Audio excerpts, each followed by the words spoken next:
Hello everyone, welcome to bright gen education. आप सभी students ने आपके स्कूल लाइफ में बहुत सारे सब्जेक्ट्स किए होंगे, जैसे हिस्ट्री पढ़ा है आपने, अपने science, biology, chemistry, physics, PT, बहुत सारे सब्जेक्ट्स किए। बट क्या आपने कभी उस सब्जेक्ट्स को पढ़ने का रीज़न पता किया है? नहीं। रीज़न पता करना मतलब उस सब्जेक्ट के पीछे का मोटिव पता करना होता है।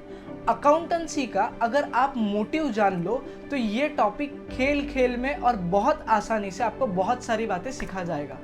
इसलिए आपको इस सब्जेक्ट का मोटिव जानना बहुत इंपॉर्टेंट है। मोटिव यानी कि इम्पोर्टेंस।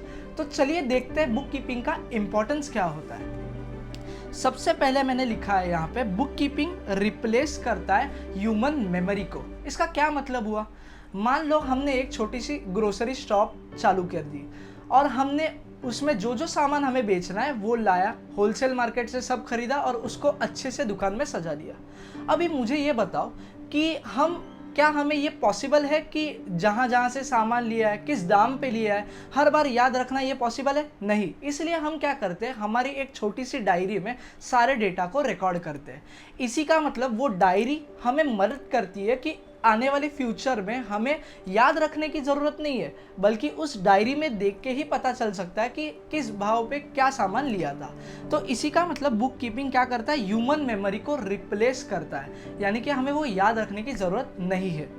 सेकेंड इंपॉर्टेंट है इसका, provide data to accountancy to ascertain profit और लॉसेस। अभी इसका मतलब क्या हुआ?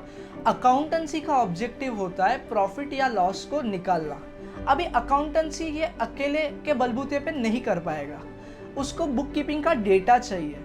बुक कीपिंग में हमें जो जो खर्चे हुए, हमें कहाँ से पैसा आ रहा है और हमसे कहाँ पैसा जा रहा है, ये सब हम लोग एक डायरी में रिकॉर्ड करते हैं। इस डेटा को एनालाइज करके ही अकाउंटेंसी प्रॉफिट या लॉस कैलकुलेट कर सकता है। तो सेकंड इंपॉर्टेंस ये था कि बुक कीपिंग हमें मदद करता है वो डेटा देने में जिससे हम प्रॉफिट या लॉस को कैलकुलेट कर सकें।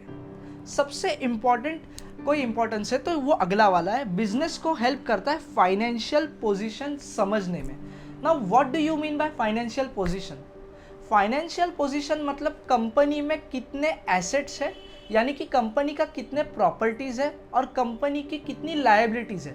यानी कि मेरे पास अगर 1 करोड़ रुपए की प्रॉपर्टी है और मुझ पे कर्जा है 5 करोड़ का, तो उसको बोलेंगे इनसॉल्वेंट, यानी कि मेरी प्रॉपर्टी वो कर्जा चुकाने में कम पड़ रही है, यानी कि मेरे एसेट्स कम है और लायबिलिटी ज़्यादा है, तो इसको हम क्या बोलेंगे, इनसॉल्वेंट। वेराज अपोजिट केस में अगर मेरी प्रॉपर्टी ज़्यादा है और लायबिलिटीज कम है, यानी कि मेरी प्रॉपर्टी ज़्यादा है और लोन कम है, तो उसको हम लोग बोलेंगे सॉल्वेंट। तो बुक कीपिंग के डेटा से हमें ये भी पता चलता है कि हमारी कंपनी का फाइनेंशियल पोजीशन कैसा है, हम सॉल्वेंट है या इंसॉल्वेंट है, हमें ये भी पता चलता है।